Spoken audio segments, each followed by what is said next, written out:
नमस्ते सभी को, मैं हूं सृष्टि और आज हम Bhagavad Gita chapter 7 knowledge of the absolute के श्लोक 30 को कवर करने वाले हैं। रोज की तरह पहले मैं संस्कृत में श्लोक को पढ़ूंगी, उसकी इंग्लिश ट्रांसलेशन को देखेंगे और मीनिंग को समझेंगे। तो चलिए शुरू करते हैं।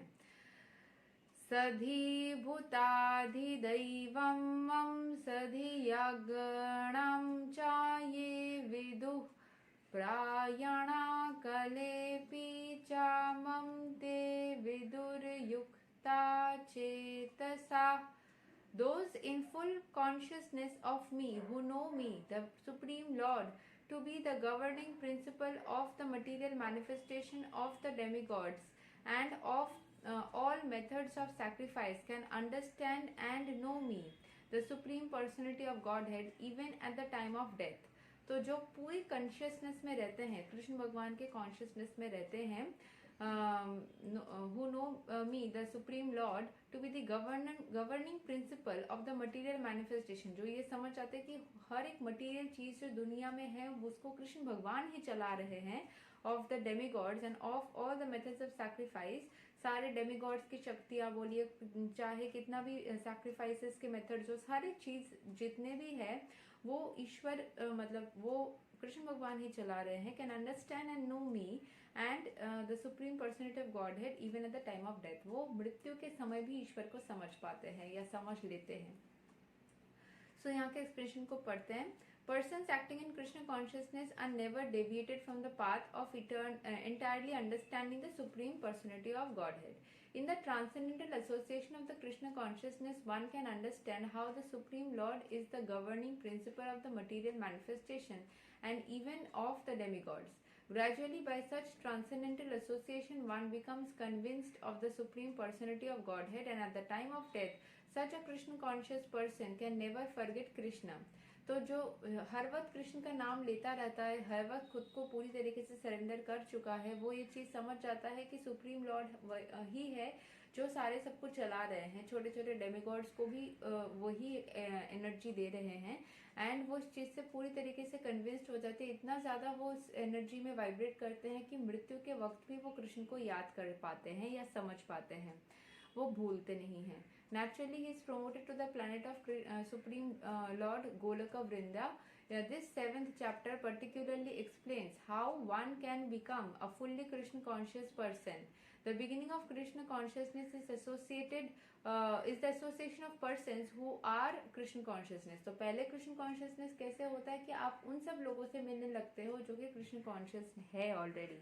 Such association is spiritual and puts directly in touch with the Supreme Lord, and by His grace one can understand Krishna to be the Supreme Personality of Godhead. तो भगवान की आशीर्वाद से, उनकी इच्छा से ही आप और भी ज्यादा मतलब इस कॉन्शियसनेस के पाथ में चलना स्टार्ट कर देते हो।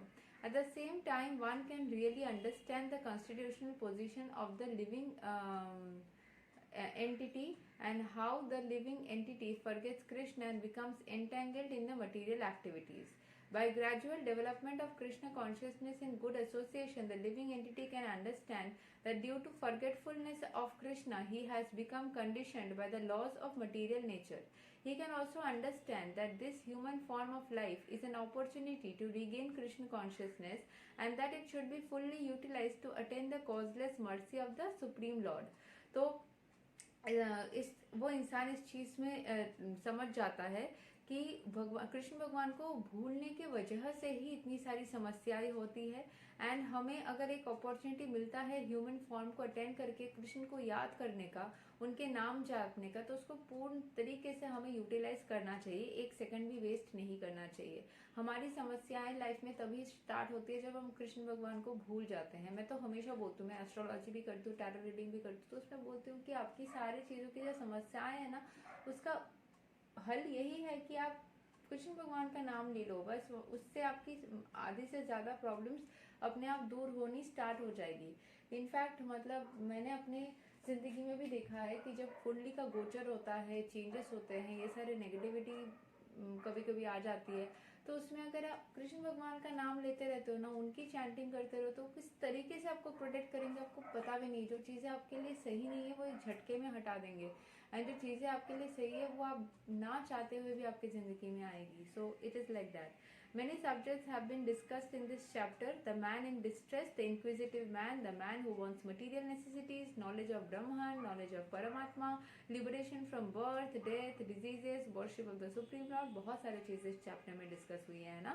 हम बीच बीच में बहुत सारे अलग अलग चीज़ें डिस्कस करते रहे कि जो दुख में रहता है उस इंसान का कैसे हम ईश्वर के पास जाते हैं, कैसे हम डेमिगॉड्स के पास ना जाके परम ईश्वर के पास, कृष्ण भगवान के पास में जाएंगे तो चीज़ें कितनी आसान तरीके से हो सकती है. ठीक है. सो however he who is actually elevated in Krishna consciousness does not care. मतलब कृष्ण यही सिखाते कि कुछ मांगो मत. चीज़ें जो आप मांग रहे हो ना वो मांगने से ही आपकी इच्छा, मतलब आपके अंदर दर्द पता है. हाँ, इंसान है, इच्छाएं होंगी, उसी तरीके से हमें बनाई गई है, लेकिन वो इच्छाएं के पीछे हम जाएंगे तभी दर्द होगी. हमारा यही इंटेंशन होना चाहिए कि हम हमेशा डिटैच होना चाहिए. और ये चीज़ सबको पसंद नहीं आता, मुझे भी हमेशा पसंद नहीं आता, लेकिन यही चीज़ सत्य है. कुछ नहीं कर सकते हम. अगर हम चीज़ों के पीछे भागेंगे तो हमें कष्ट होगा, हम चीज़ों से दूर रहेंगे तो हमें शांति मिलेगी. So he simply directly engages himself in activities of Krishna consciousness and thereby factually attains his constitutional position as an eternal servitor of the Lord Krishna.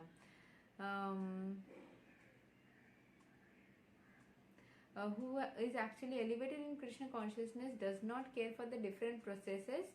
In such a situation, he takes pleasure in hearing and glorifying the Supreme Lord in the pure devotional service.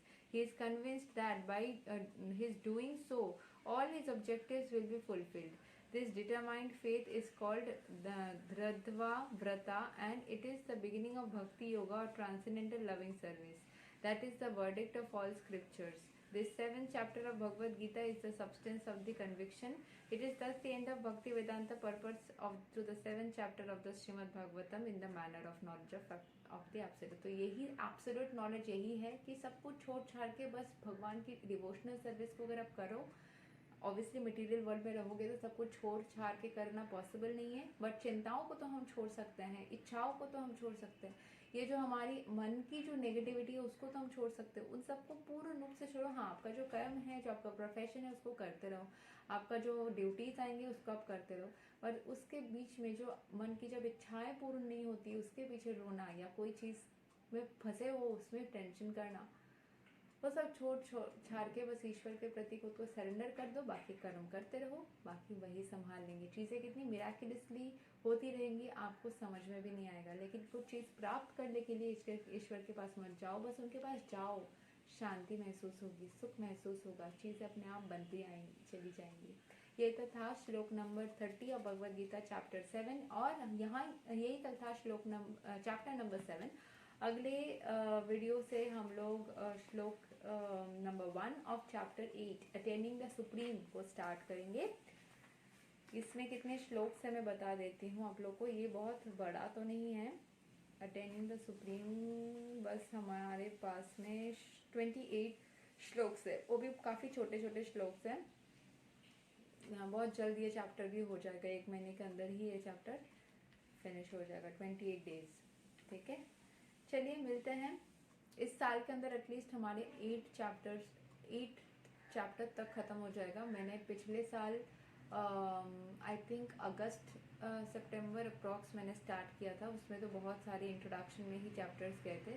So August September approx हमने start किया था. And yes, हम लोग इस साल के अगस्त सितंबर तक already 7 chapters को फिनिश कर चुके हैं. एंड इस साल दिसंबर तक आई थिंक हमारे 8 चैप्टर्स तो हो जाएंगे.